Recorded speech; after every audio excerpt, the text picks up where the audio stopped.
السلام عليكم ورحمة الله وبركاته. كل سنة وانتم طيبين. داخل علينا رمضان خلاص اهو.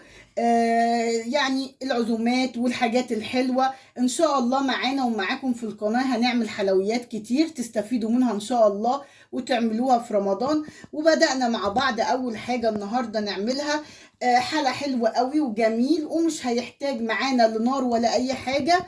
يعني بارد ولذيذ كده وسريع. هنعمل مع بعض النهارده شوكولاته بجوز الهند واللوز او اي مكسرات انت حباها، بطريقه بسيطه وسهله وحلوه، وزي ما بتجيبيها من السوبر ماركت بتجيبيها باغلى الاسعار. ان شاء الله هتطلع معاكي حلوه وجميله وهتعمليها لولادك على طول. المكونات معانا بسيطه جدا. هنجيب لوز او اي مكسرات احنا عايزينها، عين جمل، بندق، اي مكسرات انت حباها. وهنجيب شوكولاته، يعني شوكولاته ممكن الشوكولاته الخام، او لو حابه تحطي كادبري او جالاكسي اي برضو نوع شوكولاته تحبيها، وجوز الهند، ومعايا حليب مكثف. ويلا بينا نبدا وصفتنا البسيطه السهله الحلوه ونشوف هنعمل فيها ايه. يلا بينا. هنجيب معانا طبق او بوله او اي حاجه نبدا نعمل فيها. هنزل بجوز الهند كده،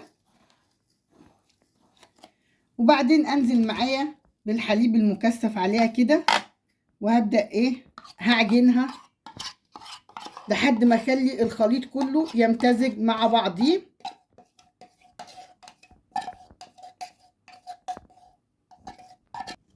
هبدأ اقلب كده بقى اهو لما هخلط الخليط كله يمتزج كله مع بعضيه.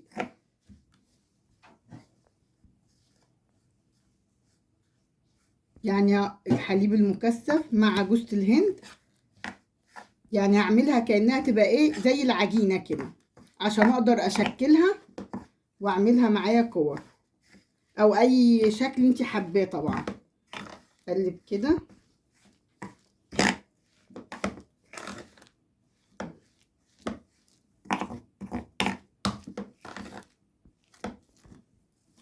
القوام بتاعي لو حاسه ان هو طري قوي ممكن ازود جوز الهند شويه اهو. لو حاسه ان هو نشف معايا ازود برضو الحليب المكثف معايا شويه، يعني مفيش اي مشاكل.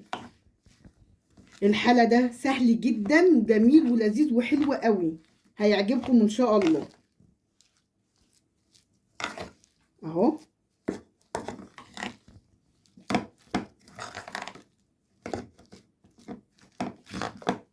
كده انا خلاص مزجت كله مع بعضيه بالطريقه دي كده اهو. متهيألي كده قوامه بقى كويس اهو. طري معايا شويه، عايز شويه جوز الهند هحط له شويه تانيين. عايزه القوام بتاعه اعرف ان انا اشكل منه. هقلبه تاني كده.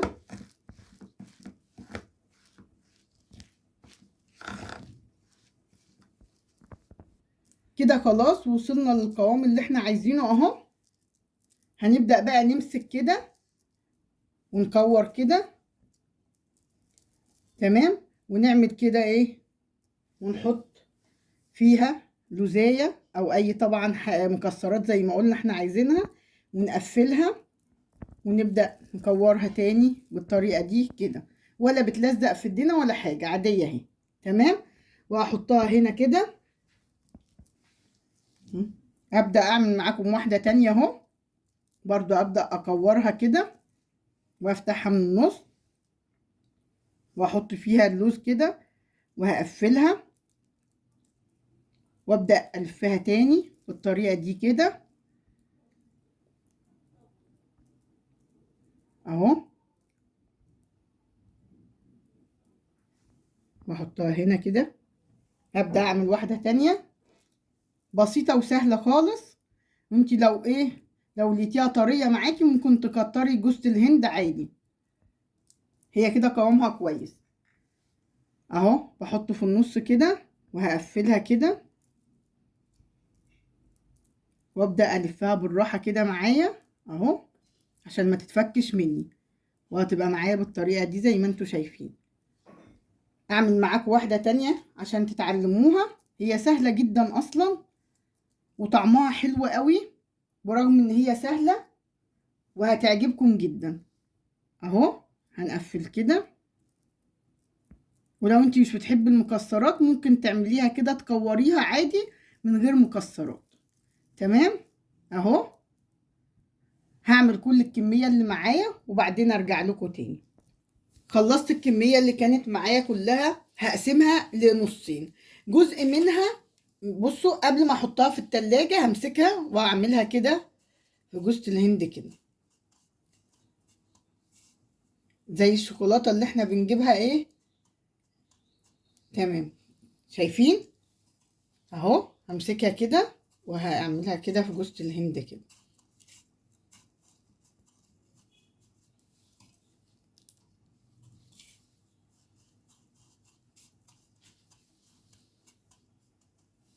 وبعد ما هعملها في جوزة الهند بالطريقة اللي انتوا شايفينها دي، هبدأ احطها بقى في التلاجة ساعتين تمسك كده وتبقى متماسكة، وبعدين تبقى جاهزة للأكل. دي اللي هي الطريقة اللي هي دي. الطريقة التانية اللي هي هحط فيها شوكولاتة، هحطها برضو في التلاجة تجمد لمدة ساعتين برضو، وبعدين هنرجع بقى نجهز لها الشوكولاتة ونشوف هنعمل فيها ايه. اهو بالطريقة دي كده. طبعا قبل ما احطها في التلاجة باكد برضو تاني، لو هتزينوها كده او هتغلفوها بجوز الهند يبقى قبل ما نحطها في التلاجة عشان تبقى لسه طرية معايا وجوز الهند تمسك فيها بالطريقة دي كده. انما الشوكولاتة اصلا هتبقى سايحة فهتمسك فيها عادي، بس هي لازم تبقى ايه جامدة معايا شوية. اهو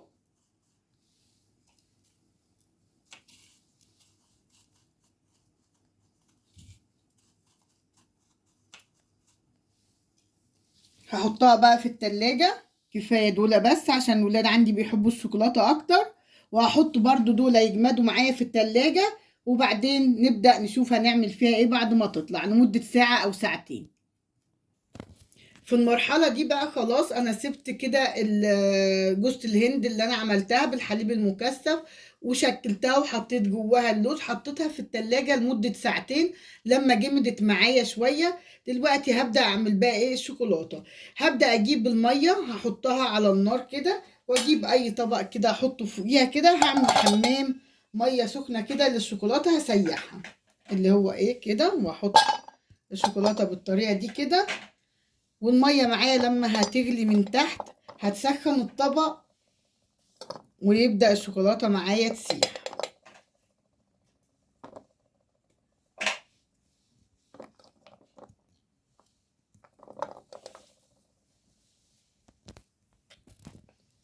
اقلب كده الشوكولاتة بالطريقة دي كده، وهفضل اقلبها لحد ما تسيح معايا وتبقى سايلة.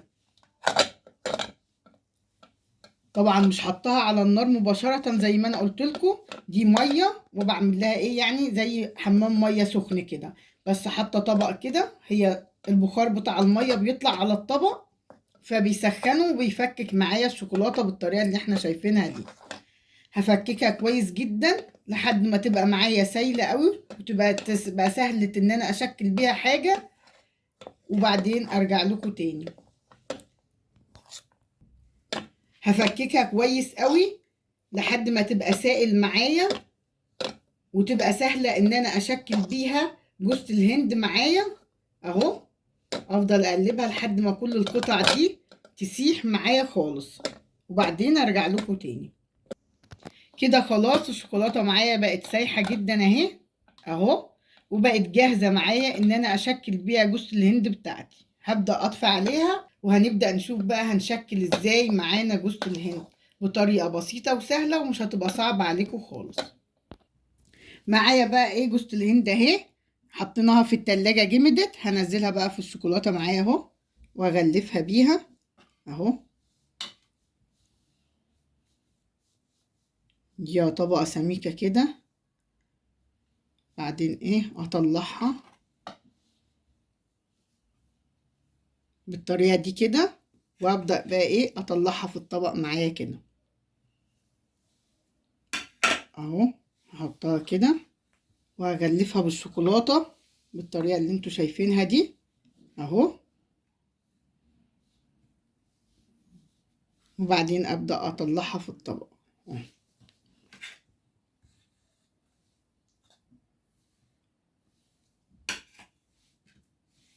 همسك كل بقى القطع اللي معايا بنفس الطريقة، اغلفهم في الشوكولاتة وبعدين اطلعهم على الطبق وبعدين ارجع لكم تاني. خلاص خلصنا الكمية اللي معانا كلها وغلفناها بالشوكولاتة. هنحطها كمان مع الكمية اللي عملناها وغلفناها بجوز الهند لمدة ساعة في التلاجة، او احنا بصي حطها ساعة في الفريزر او نحطها ساعتين في التلاجة من تحت. تمام. وبعدين هنرجع نوريها لكم شكلها بقى عامل ازاي، وطعمها خطير وروعة. يعني والله جربوها هتحبوها جدا. يلا بينا نحطها في التلاجة ونرجع كمان ساعتين نشوفها بقت عاملة معانا ازاي. ودلوقتي خلاص خلصنا وصفتنا وطلعناها من الفريزر زي ما احنا شايفين كده اهو. اهو نفتحها مع بعض اهي جميلة خالص اهي زي ما احنا شايفين، وطعمها فظيع ولذيذة جدا. جربوها هتعجبكم. واللي بالشوكولاتة زي ما انتوا شايفين اهي اهي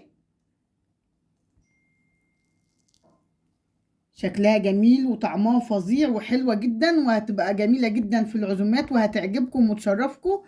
وطعمها حلو قوي وبسيطة وسهلة ومكوناتها بسيطة وطريقة عملها سهلة جدا. اتمنى ان وصفتي النهاردة تكون عجبتكم وان انتوا تعملوها في رمضان وتبقى طعمها حلو وخفيفة عليكم. وشكرا لحسن استماعكم، وما تنسونيش بقى باللايك والشير والاشتراك في القناة وتفعيل زر الجرس عشان يوصلكم كل جديد. والسلام عليكم ورحمة الله وبركاته.